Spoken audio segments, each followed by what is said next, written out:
but it was just a fun kind of family event when we'd go to my grandmother's house and we'd make these sandwiches for the teas, and we'd make tons of them.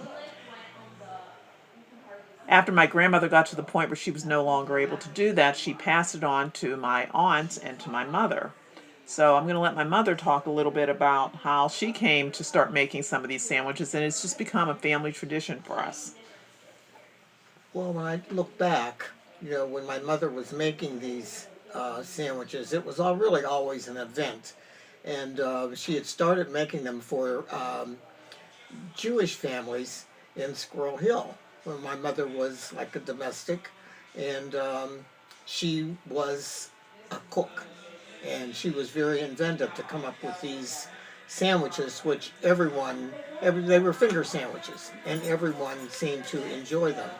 My mother was able to practically start a business doing what she was doing with these sandwiches, the way they were being cut out, the way the bread was colored, the way the different um, mixtures were spread onto the breads, and how they were displayed on the plates that made them look like you couldn't wait to take a bite.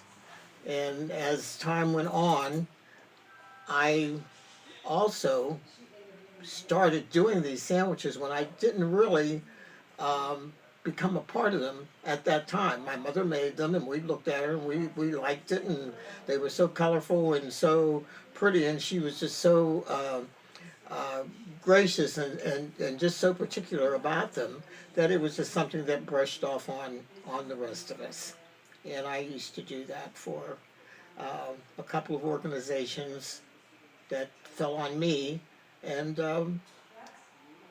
not start a business, of course, but just did them from time to time for other people.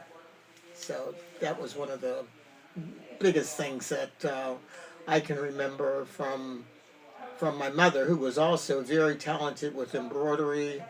She could just embroider anything. She crocheted. She did so many things that did pass on to one or two of us, but not to me. We affectionately called my grandmother Nana, and Nana could do, in my eyes, almost anything. And in this church, she was often called upon to do some of those creative things that my mother just spoke about. And she was very meticulous about everything that she did. If you were going to help her, you had to do it right. If you didn't do it right, she was going to make you do it again. But many people appreciated the kinds of things that she did for the church. And like I said earlier, the teas were the big thing. I mean, that was where we just brought out these sandwiches and everyone just loved them. In fact, we had to sometimes keep people from stashing a few away so that they could take them home. You know, and using teapots, genuine teapot